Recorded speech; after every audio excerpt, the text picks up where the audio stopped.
정치의 겉과 속을 들여다보는 정치온 시작합니다. 오늘은 김상일 정치평론가, 강전의 국민의힘 대변인과 집중적으로 분석해 보겠습니다. 두 분 어서 오세요. 안녕하세요. 네, 어제 윤 전 대통령 변호인단 소속 청년 변호사들이 윤석열 신당 창당 기자회견을 예고했다가 4시간 만에 취소하는 일이 있었는데요. 화면으로 정리해 보겠습니다. 네, 어제 오후 윤석열 신당이란 제목의 단체방이 만들어졌고요. 500명도 넘는 기자들이 초대가 됐습니다. 윤 전 대통령 변호인단으로 활동하는 김계리 베이철 변호사가 신당 창당 회견을 예고한 겁니다. 지난 7일 윤상현 의원이 이런 말을 하기도 했죠. 사실 대통령 주변에 신당 창당하는 사람 많습니다. 저한테도 와서 그런 사람 많습니다. 허 대통령 그런 말씀 배격하십니다. 네, 어제는 국민의힘이 미디어데이를 열고 경선 열차가 본격적으로 시작한 날이기도 했죠. 지도부에서도 전직 대통령 이름을 딴 정당이 새롭게 만들어지는 건 부적절하다고 지적하는 등 당이 발칵 뒤집혀졌다는 이야기도 들렸는데요. 논란이 커지자 4시간여 만에 일정은 취소됐습니다. 김계리 베이철 변호사는 그 이유가 윤 전 대통령이 지금은 힘을 하나로 합쳐야 할 때라며 만류했기 때문이라고 밝혔습니다. 그러면서 국민의힘으로부터 압박이 빗발쳤다며 분통함을 느낀다는 말도 했는데요. 다만 석동현 변호사는 윤 전 대통령이 신당 창당에 일절 관여하거나 참여하진 않는다며 선을 그었습니다. 결국 4시간짜리 해프닝이 된 걸까요? 이에 대한 정치권 반응 듣고 오시죠. 신당 창당이라든지 등등은 현실로 진행되기는 좀 어렵기 때문에 어제 해프닝으로 그쳤고 논의는 하지 않았지만 일단 보류된 걸로 알고 있습니다. 그게 국민들 눈높이나 시각에 맞지 않는 거니까 보류된 걸로 서로 알고 있습니다. 한쪽에서는 내란 신당을 창당해서라도 살아남으려고 하고 반대쪽에서는 그 신당을 주저앉혀서라도 기득권을 붙잡아야 하는 좀비들의 각축장을 보는 듯합니다. 윤석열과 한덕수가 기대했던 윤 어게인 신당은 실패한 코미디가 될 것입니다. 네, 어제 이 시간쯤에 윤 전 대통령 신당 이야기가 나왔습니다. 국민의힘에서도 적지 않게 당황했다고 전해지는데 전혀 예상을 못했던 건가요? 그렇죠. 신당 창당이라는 것은 정말 상상할 수조차 없는 일 아니겠습니까? 그것도 변호인들이 중심이 돼서 하고 있다라는 것은 이분들이 어쨌든 윤석열 전 대통령 같은 경우에는 내란죄에 있어서 형사사건이 이제 진행이 시작이 되고 있는 상황인데 변호사로서의 업무를 하셔야 될 분들이 왜 지금 정치에 관여하겠다고 하는 것인가? 굉장히 어처구니없게도 오히려 당사자에 추대하려고 하는 것으로 보이는 윤석열 전 대통령이 만류를 해서 이것이 해프닝으로 끝났다는 것 아니겠습니까? 굉장히 부적절하다라고 말씀드리고 싶습니다. 대선을 앞둔 상황에서 이러한 행동을 하는 이유가 무엇인지도 굉장히 궁금한 부분인데요. 여기에 대해서는 정확한 해명이 필요하다고 생각합니다. 예, 말씀하신 것처럼 윤 어게인 이 신당 창당 움직임은 청년들이 자발적으로 모여서 만드는 신당이다 이렇게 강조하긴 했지만 어쨌든 윤 전 대통령 변호인단의 일부가 참여를 했기 때문에 주목되는 상황이잖아요. 그렇죠. 이 민감한 시기에 왜 그랬을까요? 윤석열 대통령이 말씀을 벌써 하셨잖아요. 새로운 길을 가겠다고. 그러니까 새로운 길이라는 거는 정치 세력화를 하겠다는 거예요. 그래서 지금 이 신당이라는 것도 신당을 하든 안 하든 정치 세력화를 위한 이벤트의 일환이라고 저는 보여집니다. 신당이 쉽게 되는 게 아닙니다. 변호사 몇 분이 모여가지고 그거를 그렇게 거기에 들어가는 돈이라든가 절차라든가 등등등을 다 해결할 수 있겠습니까? 근데 이렇게 급하게 툭 던져요. 그건 뭐냐? 윤석열 대통령이 얘기한 새로운 길, 정치 세력화. 에 나서겠다는 거를 자꾸 보여주는 것이다. 저는 이렇게 생각하는데요. 석동현 변호사는 윤 전 대통령은 일절 관여하지 않았다. 이렇게 선을 긋긴 했습니다. 그런 식의 전략을 짠 것이라고 저는 개인적으로 생각을 하고요. 계엄을 하시고도 사전 모의도 한 적도 없고 아무 일도 일어나지 않았다라고 얘기를 하는데 이 신당 창당 이게 아무 일에 해당하겠습니까? 아무 일도 일어나지 않은 거죠. 그래서 윤석열 대통령은 12월 3일 이후에 항상 상상 그 이상을 보여주셨다라는 점에서 전혀 놀랍지 않다 이런 생각이 듭니다. 윤 전 대통령이 관여하지 않았다는 건 아닐 것이다라고 말씀을 하셨고 이준석 개헌식당 후보는 윤 전 대통령이 간 보는 중 것이다라는 인터뷰를 했는데요. 어떻게 보세요? 저는 전혀 그럴 것이라고 생각하진 않습니다. 다만 윤석열 전 대통령의 변호인단이 감정적으로 이 부분에 대해서 좀 처리를 못하고 있는 것이 아닌가라고 생각을 해요. 헌법재판소에서 결국 파면 결정이 나왔을 때에도 윤석열 대통령의 변호인들은 그 법원 앞에, 헌재 앞에서 기다리고 있던 언론에게 여기에 대해 불복할 것처럼 이야기를 했었거든요. 그런데 그 이후 한 2시간 정도 있다가 윤석열 전 대통령이 직접 나온 메시지에 있어서는 오히려 여기에 대해서 수긍하고 받아들이는 형태의 메시지가 나왔습니다. 지금 윤석열 전 대통령의 변호인단은 본인들이 대리를 하는 과정에 있어서 너무 감정적으로 크게 이입을 한 것이 아닌가. 이게 문제는요. 헌법재판소 결정에 대해서 승복하지 않는 것처럼 보일 수가 있거든요. 근데 저희 국민의힘 입장에서는 여기에 대해 승복하겠다는 메시지를 파면 결정이 나오기 이전부터 이야기를 했었고, 그리고 결정이 나왔을 때에도 오히려 민주당 측보다도 저희 측에서 먼저 메시지가 나간 바가 있습니다. 헌법재판소 결정에 대해서 승복하고 존중하는 것이 우리 대한민국의 헌법과 사법 시스템을 존중하는 길이라고 생각을 하는데, 이런 것들을 앞장서야 할 변호사들이 이러한 형태의 행동들을 하고 있다는 것이 굉장히 유감이다라고 말씀드리고 싶습니다. 네, 윤 전 대통령은 아직 국민의힘 당원이잖아요. 그렇죠. 그러니까 신당 창당에 뭐 개입할 수는 없는 상황인 거죠. 그렇죠. 만약에 하게 된다면은 이 당이 창당이 되었을 때 그쪽으로 뭐 당적을 옮긴다거나 그런 가능성은 있습니다만, 이거 말이 안 된다라고 저는 생각을 합니다. 윤석열 전 대통령은 어쨌든 본인이 지금 뭐 내란죄로서도 재판을 받고는 있습니다만, 어쨌든 당의 어른으로서 본인이 해야 되는 역할들이 있는 것이고, 그래서 나왔었던 메시지에 있어서도 본인이 새로운 길을 모색하겠다라고 이야기한 것이 이러한 상황들이 정리가 된 이후에 어떤 지금 박근혜 전 대통령과 같은 위치, 그리고 아직은 좀 나이가 좀 젊으신 상황이니까 다른 형태의 뭐 봉사라든지 이런 것들을 이야기한 것이 아닌가라고 저는 생각을 했었는데, 변호인들이 이런 형태로 행동을 해버리면은 이것을 다시 한번 정치적 메시지가 아니냐. 조금 아까 평론가님 말씀하신 것이 국민들께서도 그렇게 받아들이실 수 있다라고 생각을 하거든요. 어쨌든 여러 가지로 굉장히 부적절한 행동이다라고 생각합니다. 예, 김계리 네, 변호사는 국민의힘이 하지 못하는 부분을 자신들이 채우려고 했다, 이런 입장을 네. 냈어요. 국민의힘이 하지 못하는 걸 자신들이 어떻게 채웁니까? 정치에서. 정치는 제도인데 제도권으로 들어온 사람들이 하는 거죠, 결국에는. 그래서 선거에 이겨야 하는 겁니다. 근데 선거에 이게 도움이 되는 행동입니까? 그렇지 않잖아요. 선거에 영향을 주려는 행동이긴 하지만 선거를 이기려는 행동은 아닙니다. 그러면은 아까 제가 말씀드린 것처럼 윤석열 정치 세력, 윤석열 정치 세력을 구축하겠다는 이벤트를 계속하는 것이다. 왜냐하면 이게 조기 대선 국면으로 넘어가니까 그 정치 세력이 오히려 이렇게 약간 흐트러지고 그다음에 대선 후보들까지도 거리 두기를 하는 국면 전환이 이어지지 않습니까? 그럼 그런 국면 전환이 마음에 들겠습니까? 거기에 자기가 당신들이 그 영향을 미쳐야 되는데, 그래서 그 영향을 미쳐야 하는 정치 세력이 흩어지는 걸 막으려는 이벤트가 지속적으로 시도될 것이다라고 저는 예측합니다. 예, 이후에 국민의힘 분위기가 궁금합니다. 뭐 부글부글한다는 말도 있고, 이쯤 되면 윤 전 대통령이 우리를 배신한 거냐, 이런 의견도 있다고 전해지는데 지금 사실은 어떻습니까? 조금 아까 박수민 원내대변인께서 말씀을 하신 것처럼 이제는 해프닝이라고 이야기는 하고 있습니다만, 굉장히 당황스럽고 충격적이었던 것은 사실이죠. 지금 뭐 공식적으로는 윤석열 전 대통령에 관여한 바는 없다라고 예. 석동현 변호사가 이야기를 하고 있습니다만, 변호인들이 중심이 돼서 뭐 신당 창당에 대한 이야기를 한다는 것은 어쨌든 그동안에 불만들이 쌓였었다라는 것이고, 그럼 거기에 대해서 건전하게 풀 방법들을 찾았어야 됐는데 이런 형태로 분출이 됐다라는 것은 어쨌든 그 내부적으로도 문제가 있는 것이 아닌가라고 생각을 합니다. 지금 경선 과정에서 어떻게 보면은 친윤으로 그 분류가 되었던 후보들조차도 지금은 조금씩 윤석열 전 대통령에 대해서 거리두기를 하는 모습이 있기 때문에 앞서 말씀드린 것처럼 변호인들이 감정적인 조절을 못한 게 그 부분이 트리거가 된 것이 아닌가라고 생각을 합니다.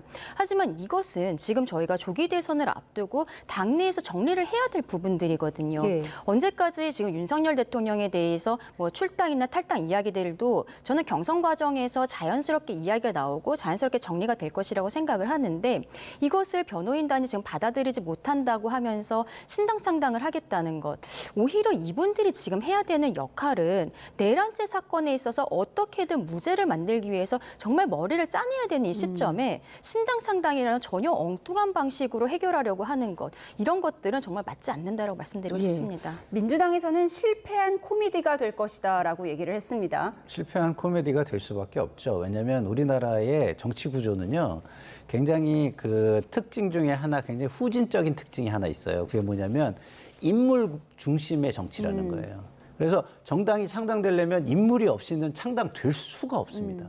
그러면 그 중심에 윤석열 전 대통령이 있는 것이고요. 그 윤석열 전 대통령은 파면당한 대통령, 다시 말해서 실패한 대통령입니다. 그러니까 실패한 코미디가 될 수밖에 없는 것이죠. 예. 네, 실패한 코미디가 될 수밖에 없다라고 정리를 하셨습니다. 이러한 분위기 속에서 윤 전 대통령에 대해서 탄핵에 찬성했던 후보들은 물론 반대한 후보들 가운데서도 이제는 거리를 둬야 한다, 이런 목소리가 나오고 있는데요. 듣고 오시죠.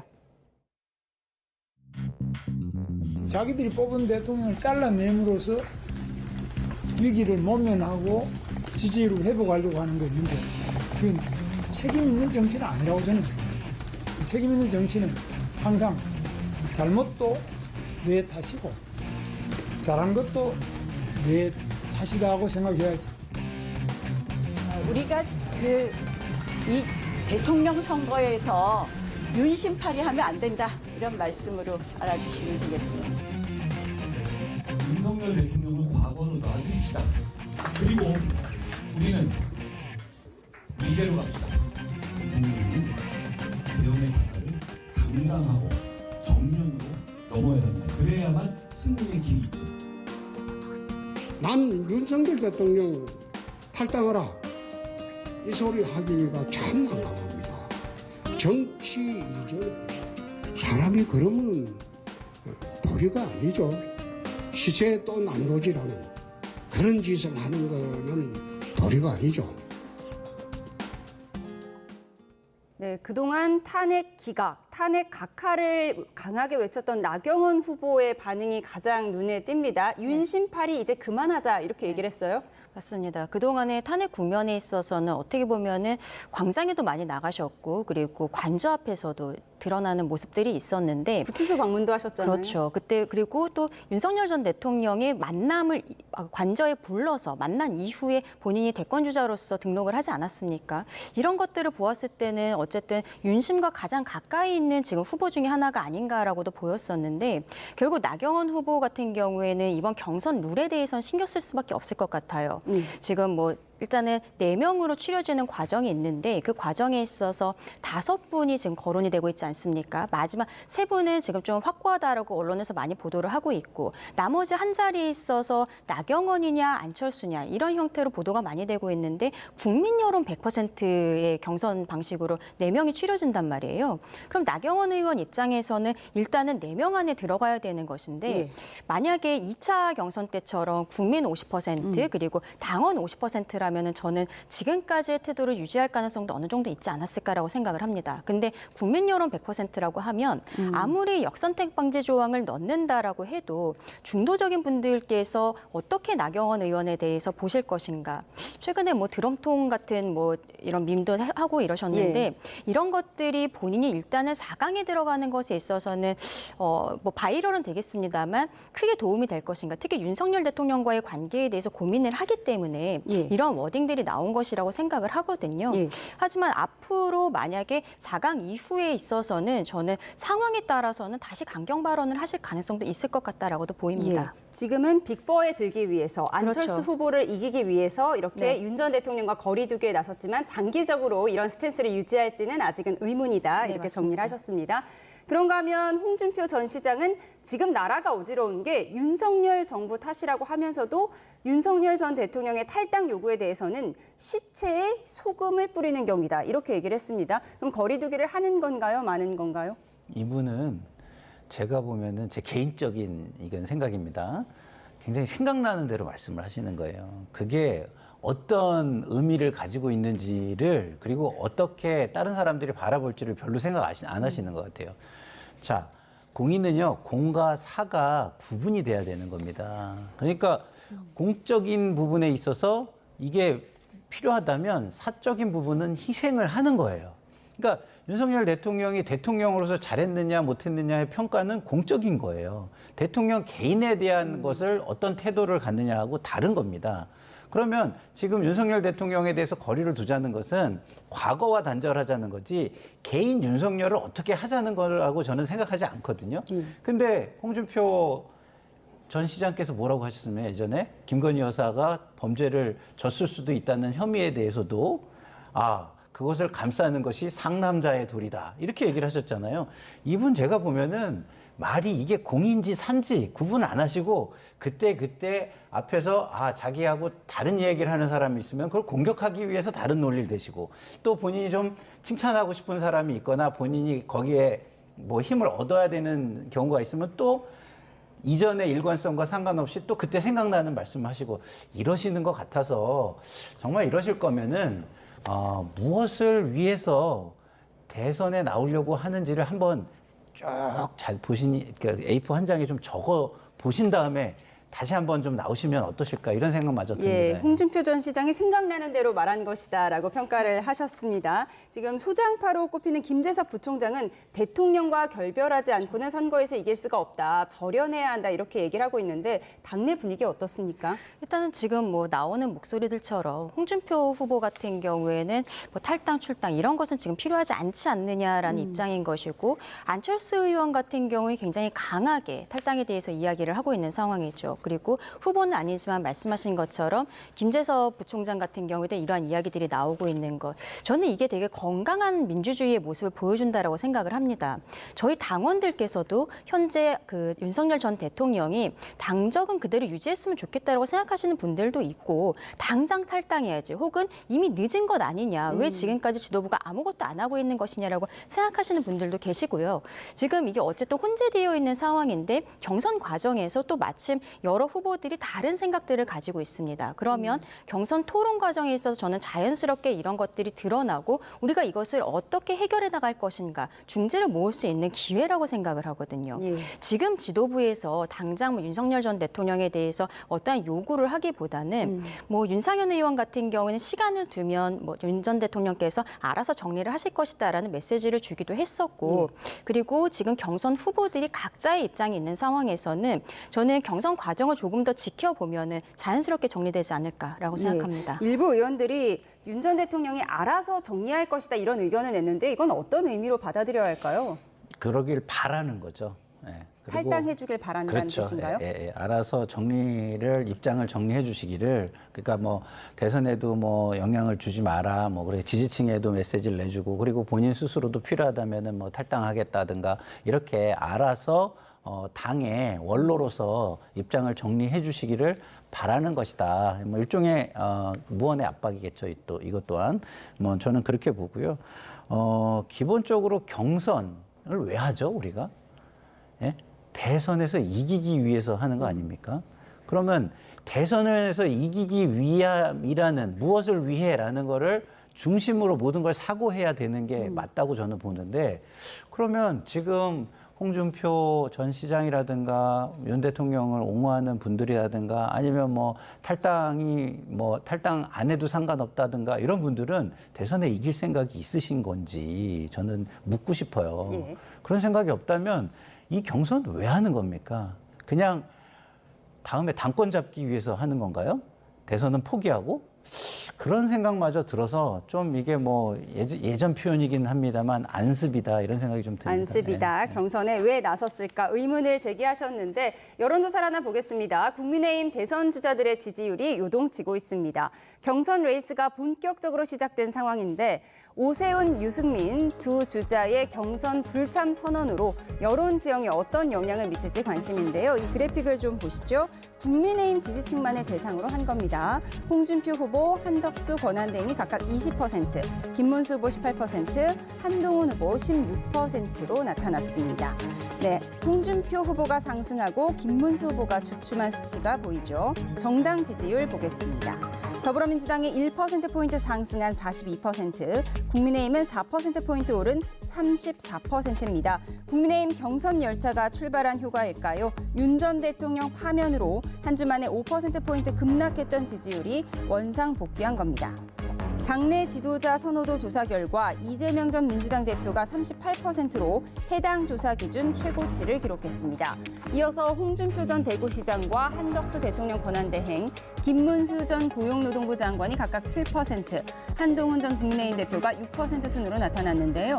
한덕수 대행의 지지율이 지난주보다 5%포인트 오른 점이 눈에 띄죠.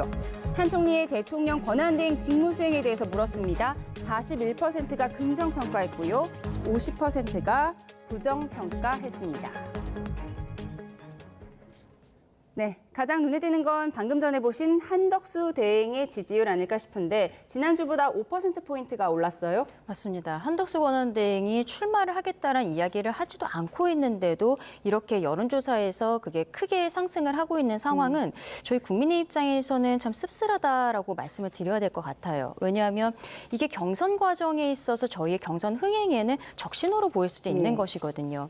여기에 대해서 명확하게 차라리 뭐 나중에 본인이 그 공직자 사퇴 시한까지는 국정을 운영을 하고 그리고 지금 관세 전쟁에 대해서 어느 정도 정리가 된 이후에 출마를 하겠다라든지 아니면 출마하지 않겠다라든지 이런 것들을 명확하게 이야기를 해주지 않는다면 이런 여론조사에서도 당연히 한덕수 권한대행을 넣은 상태에서 여론조사를 할 수밖에 없는 것이고 이게 계속 보도가 되면은 저희는 경선 과정에 있어서는 굉장히 좀 안타까운 부분들인 것이죠. 경선에 후보로 등록하신 분들은 기탁금도 지금 억대로 들어가는 것뿐만이 아니라 시간과 돈과 노력을 다 투입해서 본인의 모든 것을 던지는데 내가 당의 후보자가 된다라고 해도 마지막에 한덕수, 지금 추대론 형태의 이야기들이 나온다면 이것을 고스란히 상납해야 되는 것이 아닌가라는 생각을 안 할 수가 없거든요. 기운이 빠지는 일일 뿐만 아니라 우리 당원들의 생각과도 약간 왜곡되는 결과가 저는 나올 수 있다라고 생각을 합니다.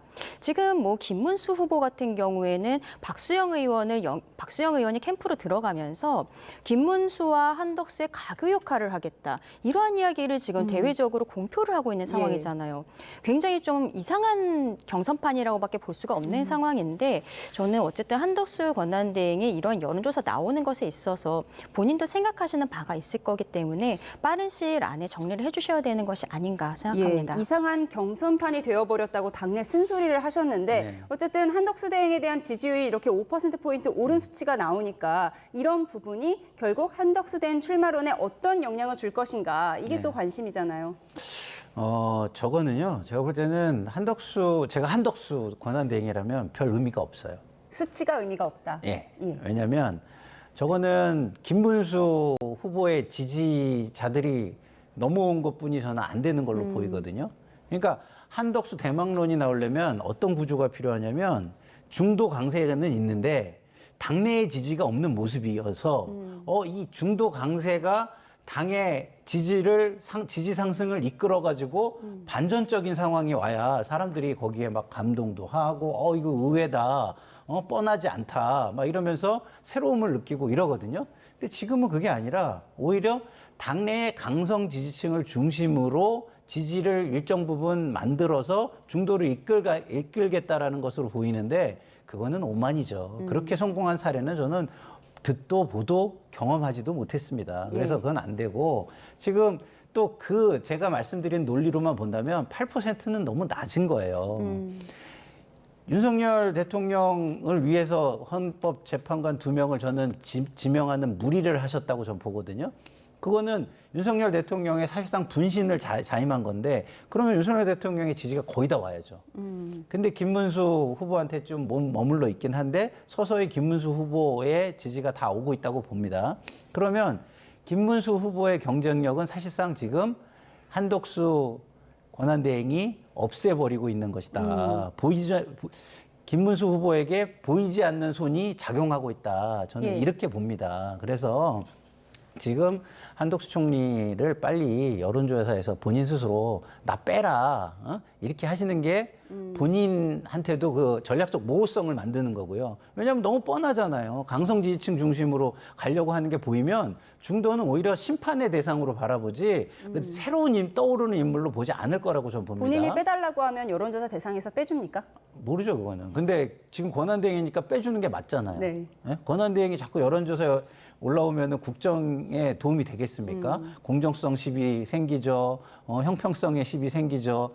그리고 현직의 프리미엄을 가지고 하면은 그거에 대한 어떤 도덕적인 문제도 제기가 되죠. 그 도움이 안 되잖아요. 과거에 조국 장관, 윤석열 총장이 여론조사에 나올 때도 제가 방송에서 그런 얘기 했어요. 이거 지금 공직자가, 고위공직자가 여론조사에 올라오는 거는 스스로 빼달라고 하는 게 도덕적으로 맞는 것이다. 예. 전 그렇게 생각합니다.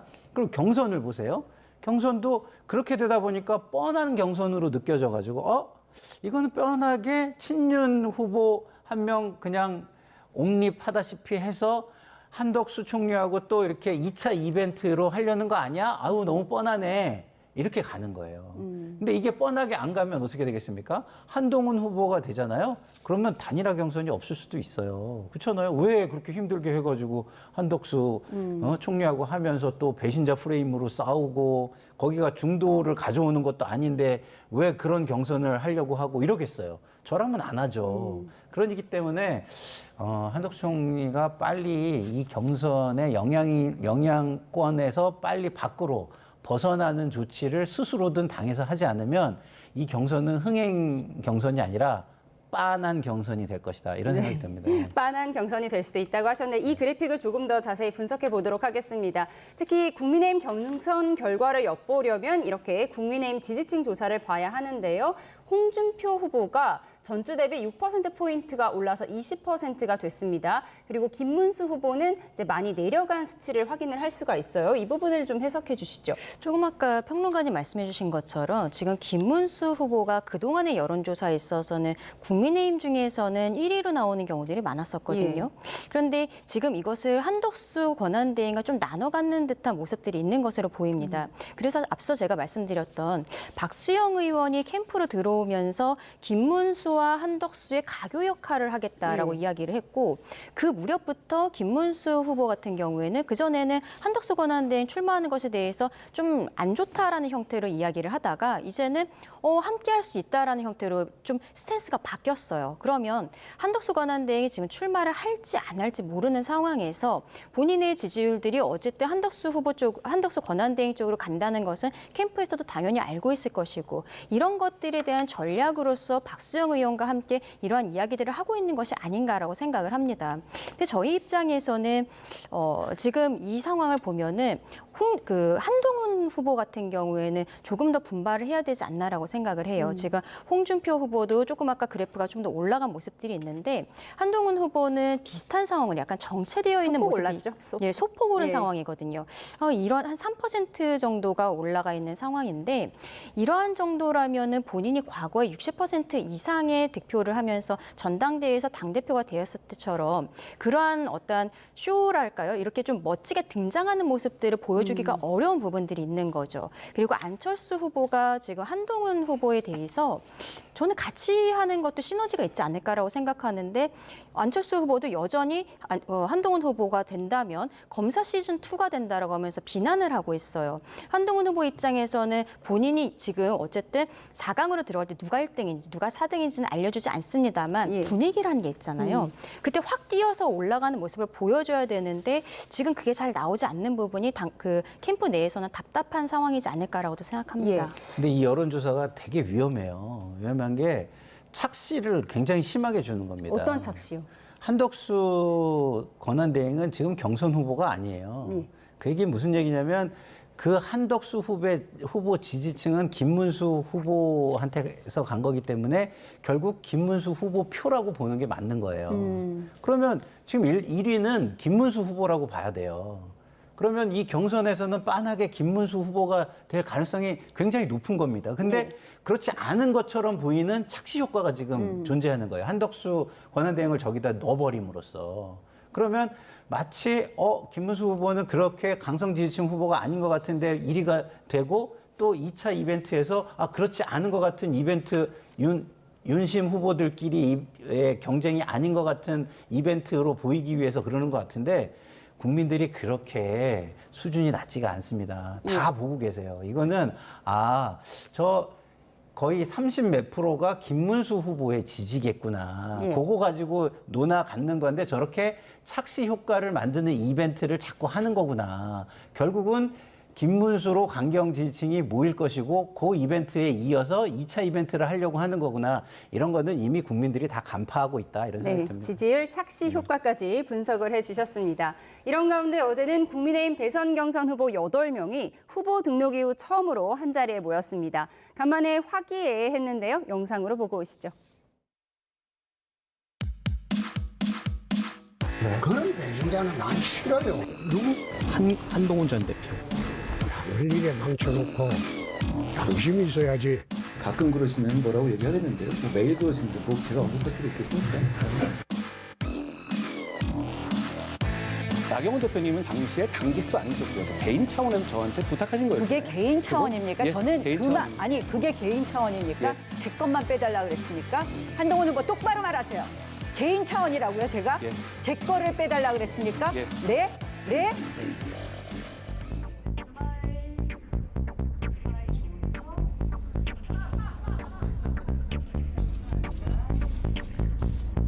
네, 물어보고자 합니다.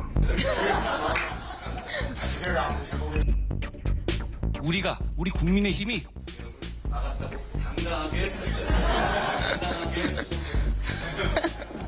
우리가 이깁니다. 고맙습니다. 아이고야. 나는 한 후보를 갖다가 이야기해 본 거는 처음이에요. 처음인데 옆에 앉아서 이야기 많이 했어요. 생각보다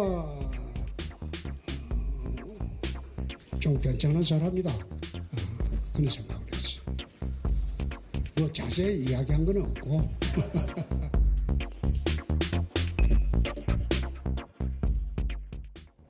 네, 오늘은 비전 발표가 있었고요. 그에 앞서서 어제 미디어데이 모습 보고 오셨는데 상당히 분위기가 화기애애했습니다. 홍준표 전 시장이 한동훈 후보에게 이렇게 기분 좋은 말을 하는 건 처음 본 것 같아요.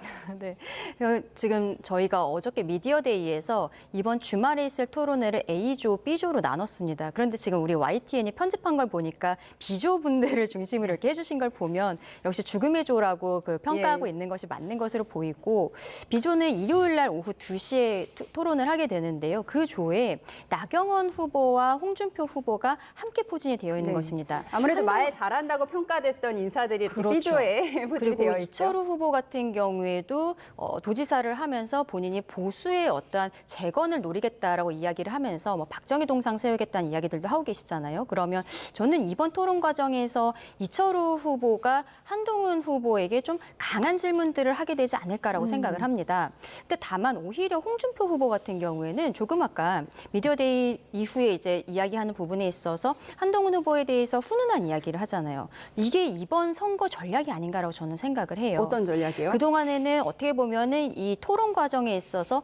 홍준표, 나경원이 한동훈을 굉장히 세게 공격을 하지 않을까. 아무래도 찬탄파, 반탄파로 맞습니다. 나눠져서요. 그런 부분들이 있지만 이제 뭐 탄핵이라는 것은 끝난 상황이고 홍준표 후보 같은 경우에는 본인이 독단적인 이미지 이런 것들을 벗어나고 싶어 할 거예요. 그러면 오히려 지금 이야기를 한 것처럼 한동훈 후보에 대해서 젊은 사람, 생각보다 괜찮은 사람이라고 하면서 포용하는 이미지를 주지 않을까. 그래서 저는 이번 일요일 날 있을 토론에서는 오히려 홍준표 후보는 한동훈 후보에 대해서 네거티브적인 질문을 안 할 것 같다라는 생각도 좀 해봤습니다. 홍준표 후보 입장에서 이제 경쟁 상대가 한동훈이 아니라 김문수다 이런 입장으로 변화한 거다라는 분석도 있던데요. 어떻게 보세요? 저는 뭐 충분히 그러리라고 봐요. 왜냐하면 아까도 제가 얘기했지만 홍준표 후보도 선거를 많이 하셨기 때문에 한덕수 권한대행의 쪽으로 사라진 표가 무슨 의미인지 알고 있을 수도 있다고 저는 보거든요. 그러면은 당연히 그 경계 대상 1호는 여전히 김문수 후보가 될 것이고 또 표가 겹칠 수 있잖아요. 겹칠 수 있는 사람이기 때문에 또 김문수 후보가 경계 대상이 될 거라고 저는 봅니다. 그러면은 1회전, 2회전이 있는데 1회전은 4명이 들어가는 거잖아요. 네. 4명이 들어가는 거에서 굳이 한동훈 후보하고 싸워가지고 거기에서 무슨 뭐랄까요, 피해를 입을 필요는 저는 없지 않나, 그렇게 생각하지 않을까 이런 생각이 들고요. 또 그럼에도 불구하고 아까 제가 말씀드린 것처럼 그때 생각이 나시는 대로 좀 말씀하시는 게 있기 때문에 지정 토론과 상호 토론에 들어가면 또 상황이 달라질 수도 있다라는 게 제 생각입니다. 예, 이번 주말에 이제 토론이 이어지는데 A조, B조로 나눠져 있긴 하지만 뭐 A조 2명, B조 2명을 뽑는 건 아니고 그렇죠. 전체에서 4명을 뽑는 거죠? 네, 맞습니다. 토요일, 일요일 토론을 이제 2번 하게 되는 것이고, 그리고 월요일, 화요일에 국민 여론조사 100%를 한 다음에 화요일 저녁, 그러니까 22일 밤에 바로 발표를 하게 되는 거거든요. 거기에서 4명으로 추려지게 되는 상황입니다. 그렇기 때문에 이번 어떻게 보면 토론 한 번으로서 국민 여론조사가 이루어진다라고 생각할 수 있어서 많은 후보들이 여기에 대해 굉장히 긴장을 하고 있는 상황이 아닐까라고 보입니다. 한동훈 후보 같은 경우에는 어쨌든 윤석열 전 대통령과의 각을 세웠던 이미지뿐만 아니라 본인이 정책적으로 어떻게 이재명을 이길 수 있는가 이런 것도 보여줘야 되거든요. 예. 홍준표, 김문수 이런 분들 같은 경우는 광역 지자체장도 했었고 그리고 의원도 여러 번 했었기 때문에 안정적이라든지 국정 운영을 할 수 있다라는 믿음감이 좀 어느 정도 있다고 저는 생각하는데 한동훈 후보 같은 경우에는 윤석열 전 대통령의 밑에서 법무부 장관을 했고 그다음에 비대위원장 그리고 당대표 이 정도였던 것이지 어떤 정책적인 부분들은 많지가 않은 것이죠. 그러면은 저는 한동훈 후보가 이번에 토론 과정에 있어서는 본인에게 조금 없어 보이는 부분들, 정책적인 부분들에 있어서 적극 홍보하는 자세를 보이게 되지 않을까라고도 생각합니다. 예. 그런가 하면 오늘로 조기 대선을 46일 앞두고 됐는데요. 짧다면 짧고 길다면 긴 시간인데 이미지 변신에 가장 공을 들이는 후보가 있습니다. 바로 민주당 이재명 예비후보인데요. 화면을 잠시 보고 오시죠. 네, 이재명 민주당 대선 경선 후보 어제 국방과학연구소를 방문했는데요. AI 기술로 무장한 K방산의 위상을 추켜 올렸는데 로봇과는 다소 거리를 둔 모습이었습니다. 이 행보가 주목받는 이유, 과거의 다른 로봇 영상 때문인데요. 네, 4년 전입니다. 로봇 박람회 당시에도 민주당 대선 후보였죠. 이 후보가 사족보행 로봇을 살짝 미는데 안 넘어지고요. 그리고 이렇게 두 손으로 로봇을 뒤집어 버리자 로봇이 벌러덩 넘어집니다. 이를 두고 일각에서는 로봇 학대 논란까지 제기를 했는데 당시 이 후보는 로봇이 덤블링으로 훌륭하게 원자세를 복귀했다면서 일부 장면만 보여주며 과격을 운운하는 건 가짜 뉴스라고 반박한 적이 있었습니다. 최근에 방탄조끼를 벗고 베이지색 옷을 입은 이 전 대표의 변화된 모습이 주목되는 상황에서 이렇게 로봇을 대하는 태도에서도 온도차가 느껴진다는 평가가 나오고 있습니다. 네, 선거가 정치인을 변하게 한다지만 이재명 후보의 변신 특히 눈에 띈다고 평가되고 있어요. 네. 저는 굉장히 정교하게 캠페인을 지금 짜고 있다 이런 생각이 들어요. 왜냐하면 제가 보면은 세 글자로 표현이 가능해요. 지금 저런 모습이. 재구성이에요. 재구성. 예, 재구성이라는 게 기존에 있던 이미지의 재구성. 그다음에 그동안 해왔던 어떤 언행의 재구성. 이건데 그 재구성이 본인의 약점을 보완하는, 이미지 보완을 하는 재구성이거든요. 그래서 굉장히 캠페인 전략을 잘 짜고 있다 이런 생각이 들어요. 제가 예전에 문재인 대통령 때 구호가 사람이 먼저다였거든요. 그때 제가 그런 얘기를 한 적이 있습니다. 구호를 너무 잘했다. 왜냐하면 문재인 대통령이 사람을 못 알아보세요. 사람을 못 알아보세요? 네, 기억을 못 해요. 네. 이렇게 이하린 앵커를 한 20번 보셔도 기억을 못 하세요. 예? 그래서 그것을 보완하는 최고의 구호다 이게. 네. 왜냐면 사람들이 저분은 뭐 사람들한테 애정이 있는 거야 없는 거야? 못 알아보면 서운할 수 있잖아요. 그렇죠. 그렇게 얘기할 수 있는데 그 구호 하나가 그 모든 거를 전부 다 해결했습니다. 네. 그러니까 지금 그런 식의 가장 약점 부분을 보완하는 캠페인과 전략은 굉장히 잘하는 것이다. 그런데 국민의힘을 지금 보십시오. 가장 본인들이 지금 문제가 되고 국민이 지탄하는 걸 보완해야 되는데 그 부분이 경선의 경쟁력이라고 하면서 가장 강조를 하고 있잖아요. 그래서 저는 이렇게 가면 정말 대선이 재미없겠다 이런 생각이 좀 듭니다. 예, 머리도 좀 연한 갈색으로 네. 염색을 하고요. 베이지색 옷을 많이 입고 이렇게 부드러운 이미지를 강조하면서 네거티브 공방도 요즘 좀 자제하는 모습인데 그럼 국민의힘에서도 이에 맞게 좀 대응을 해야 하지 않겠습니까? 그렇죠. 저희도 나중에는 정책적인 모습들로 결국에는 싸워야 되지 않나라고 생각을 합니다. 왜냐하면은 이재명 대표가 그동안에 있었던 뭐 비호감 이미지라든지 그리고 사법 리스크 이런 것들은 이미 우리 국민들께서 다 알고 계시는 거거든요. 이재명 대표가 이번에 뭐 베이지색 니트를 입고 갑자기 뭐 출마 선언 자체도 영상으로 했잖아요. 그러니까 리스크를 줄이겠다는 전략으로 보입니다. 그리고 비호감 이미지를 줄이는 것이 선거 전략이 아닌가라고 생각을 하는데 뭐 여기에 대해서 우리 국민들께서 이재명 대표의 본 모습을 잘 아시니까 거기에 현혹되지는 않으실 거라 생각합니다만 이러한 사법 리스크나 뭐 비호감 이미지만 계속 공격을 한다는 것은 이번 저는 대선의 시대 정신에도 맞지 않는다라고 생각을 하거든요.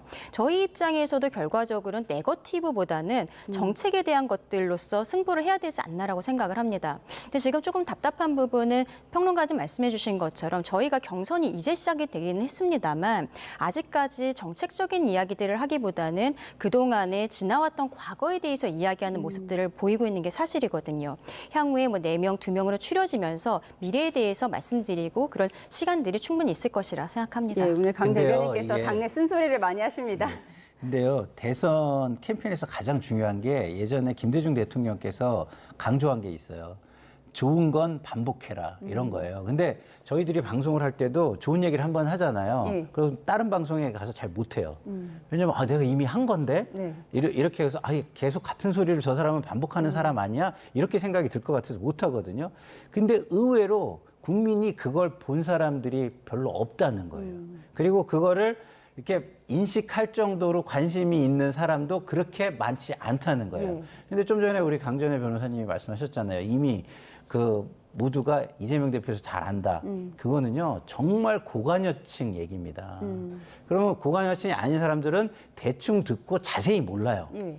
그러면 마지막에 선거 때 보는 이미지가 그걸 상쇄할 수도 있는 것이고요. 여러 가지가 있어요. 그래서 선거 때의 캠페인 전략이라는 게 굉장히 중요한 겁니다. 근데 마치 지금 이거는 국민들이 이미 다 알고 있는 거니까 우리는 그거 안 해도 돼 이렇게 한다면 저는 그거는 캠페인에서 어떤 전략적 패착이 될 수도 있다 이런 생각이 그러면은 듭니다. 사법 리스크 계속 부각해야 된다는 뜻인가요? 아니 그런 게 아니라 좋은 거를 많이 해야 된다. 좋은 걸 많이 해야죠. 좋은 나쁜 거 거를. 말고. 예. 예, 알겠습니다. 네, 민주당은 토요일인 내일에 첫 번째 순회 경선 지역인 충청권의 투표 결과를 발표할 예정인데요. 이재명, 김경수, 김동연 세 후보는 각자 중원 공략을 위한 맞춤형 공약을 내놨습니다. 듣고 오시죠. 국토 균형 발전 그리고 수도권 집중 문제를 해결하는 것은 대한민국의 미래를 위해서 반드시 필요한 일입니다. 징병제의 장점 그리고 모병제의 장점을 섞어서 선택적 모병제로 운영하는 게 맞겠다는 생각을 합니다. 이런 곳에 다음 대통령이 단 하루라도 근무하게 하는 것은 저는 불가하다라고 생각합니다. 세종집무실은 반드시 동시에 열어야 됩니다. 대통령이 서울에 있고 행정각부 장관은 세종에 있으면서 장관들이 왔다 갔다 하는 이런 식의 국정 운영으로는 대통령실에, 대통령 비서실에 권력이 집중되는 것을 막을 수가 없습니다. 대통령실은 외교 안보 빼고 지금 한 500명 정도 규모를 한 5분의 정도 줄일 수 있다.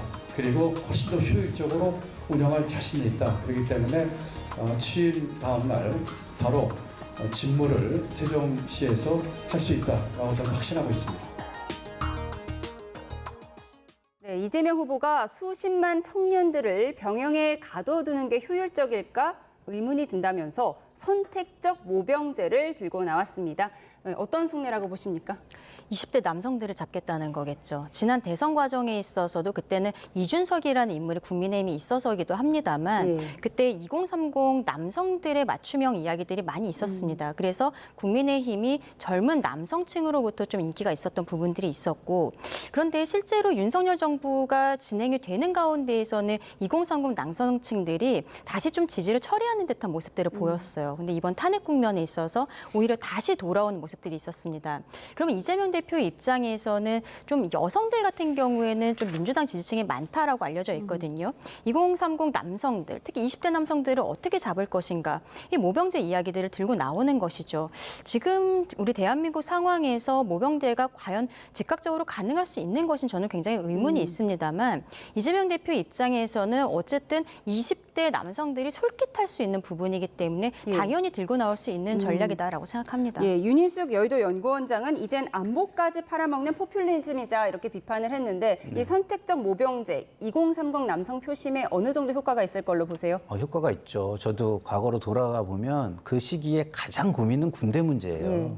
가장 고민되는 부분에 대한 답을 준다는 거는 굉장히 큰 효과를 가지는 겁니다. 근데 이것을 윤희숙 여의도 연구원장이 나와서 비판한다? 이거는 전략적으로 저는 생각을 더 하셔야 된다는 거 보는 게, 일단 기본적으로 윤희숙 의원은 그런 의무가 없잖아요. 그리고 그 고민 해보신 적 없잖아요. 그 마음을 모를 것이다. 그 마음도 모르시잖아요. 근데 이러고서 그냥 뭐랄까요? 그냥 일반화 시켜가지고 한쪽으로 이렇게 치부해버리는 식으로 대응을 하시면 저는 이거는 청년들 입장에서는 되게 불쾌할 것 같아요. 예. 아니, 저분은 그런 걱정도 안 해본 분이 왜 저러지?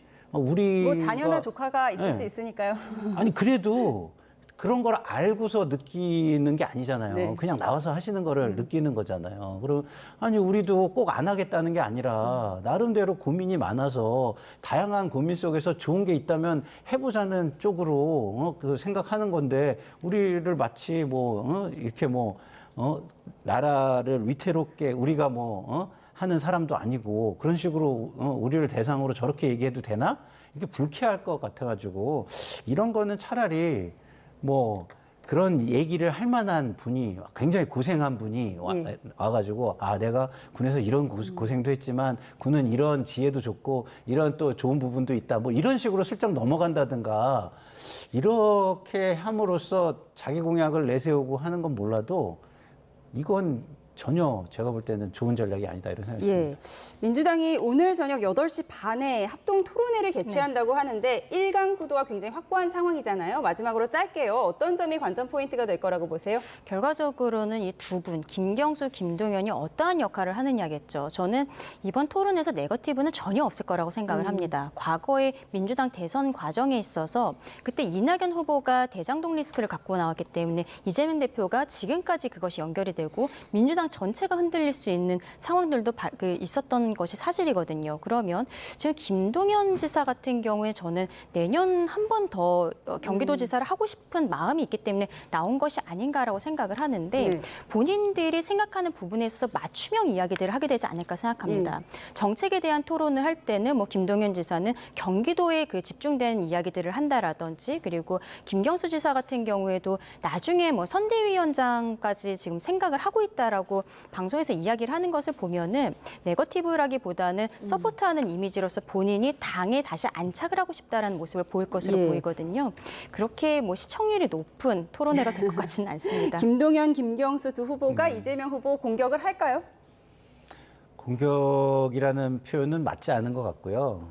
공격은 이제 네거티브 이렇게 일컬어지잖아요. 그래서 그건 좋지 않은데, 그걸 다른 말로 바꾸면 민주당의 정신, 민주당의 유산, 이것을 바로 세우고 더 나은 방향으로 발전시키는 이야기는 해야 된다. 그렇지 않다면 그거는 비겁한 모습이다라는 생각이 들고요. 그 비겁한 모습은 그 이후에 당권이 됐든 그 이후에 정치를 하는 데 있어서 아무 도움이 안 될 거고 아무런 어떤 기반을 주지 않을 것이다. 깃발이 될 수 없다. 이런 생각이 들어서 저는 꼭 네거티브로 이거는 잘못한 거 아닙니까가 아니라, 우리 민주당의 모습은 이래야 되지 않습니까? 과거 우리 민주당의 정신은 이거 아닙니까? 라는 이야기를 통해서 이쪽 방향으로 어떻게 우리가 함께 해나갈 수 있는지 아이디어를 주십시오라고 물어보면서 간접적인 공격이 될 수도 있겠으나 간접적인 방식으로라도 저는 짚을 거는 짚고 가야지, 안 그러면 비겁한 모습뿐이 안 된다, 이런 생각이 듭니다. 알겠습니다. 오늘 저녁에 민주당 토론회 그리고 주말에 국민의힘 토론회 어떤 모습이 다를지 지켜보는 것도 재미있을 것 같습니다. 지금까지 김상열 정치평론가, 강전의 국민의힘 대변인과 함께했습니다. 고맙습니다. 감사합니다.